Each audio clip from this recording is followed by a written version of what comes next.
د افغانستان د 19 کلنو لوبډله تر ډېر ځنډ وروسته فکر کوم تر 2 پړاوونو وروسته یو ځل بیا نیمه پای لوبې ته ورسېده. په وروستي ځل چې نیمه پای لوبې ته رسېدلي وو هغه 2021 کال و. یادېږي مې هغه وخت هم ورسره روزونکی رئیس احمدزی و او دا ځل هم ورسره رئیس احمدزی روزونکی دی. او د ننګونې خبره نن سبا دا ده چې افغانستان له هند سره نیمه پای لوبې ته وتلی. ټول فکر کوي که له استرالیا یا له انګلند سره په نیمه پای لوبه کې وای شاید د ګټلو چانس یې ډېر وای. زه په دې سوچ یم چې افغانستان کولی شي هند ته هم ماتې ورکړي. خو دلته څو مهمو ټکو ته پاملرنه پکار ده. هغه دا ده چې کله هم ته له هغې لوبډلې سره سیالي کوي چې هغه د کاغذ پر مخ باندې پیاوړې لوبډله وي، یا په سوشل میډیا کې یا د ټورنمنټ په جریان کې هر سړی دا خبره کوي چې هند دغه ټورنمنټ ګټي یا استرالیا ګټي یا انګلند ګټي او تا څوک نه یادوي، نو دغه وخت کې یو څه ستا په روحیاتو او په ذهن باندې تاثیرات پرېوځي یا تا یو ډول کمزوری کوي. خو دا یو معمول خبره ده. زموږ لوبغاړي چې دي دغه کیسې باید ډېر عادي وګڼي.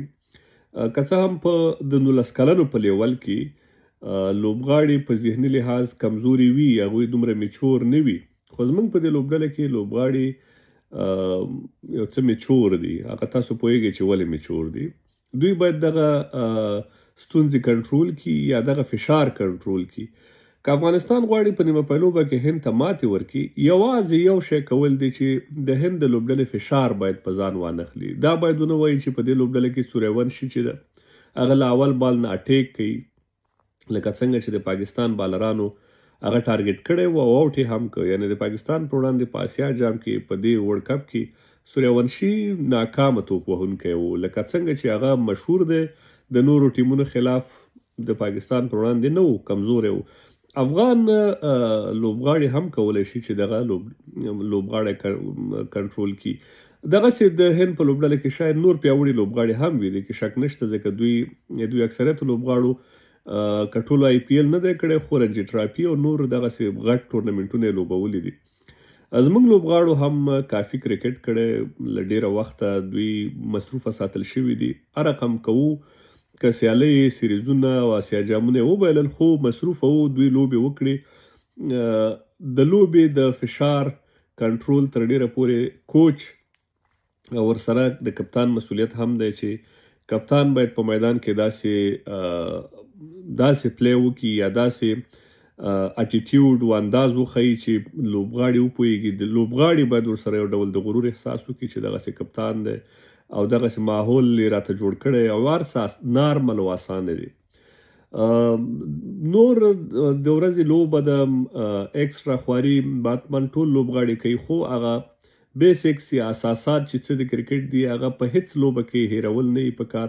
او په 500 اوریزه لوبو کې ته تر اخره پورې دا سوچ نشي کولی چې څوک دغه لوبه ګټي. دا د پلان گیم وي، په پلان به مخکې ځي او تر هغې پورې به مخکې ځي چې تا خپل پلان نه عملي کړی. او مهم شی بیا هم زه وایم که خپل احساسات د کنټرول کړه نو ته ګټونکی یې، او که احساسات د کنټرول نه کړی شول نو حتما نتیجه هم منفي وي.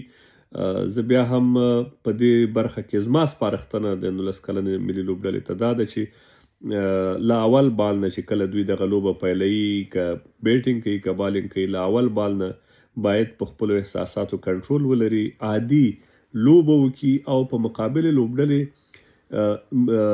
رواني فشار واچوي. او رواني فشار د دوی د لوبې انداز، د دوی ښه فیلډینګ، د دوی ښه بالینګ، ښه لاین لین سره، که د دوی بیټینګ وي، د دوی زغم، حوصله، دا هر څه ډېر مهم رول پکې لوبولی شي.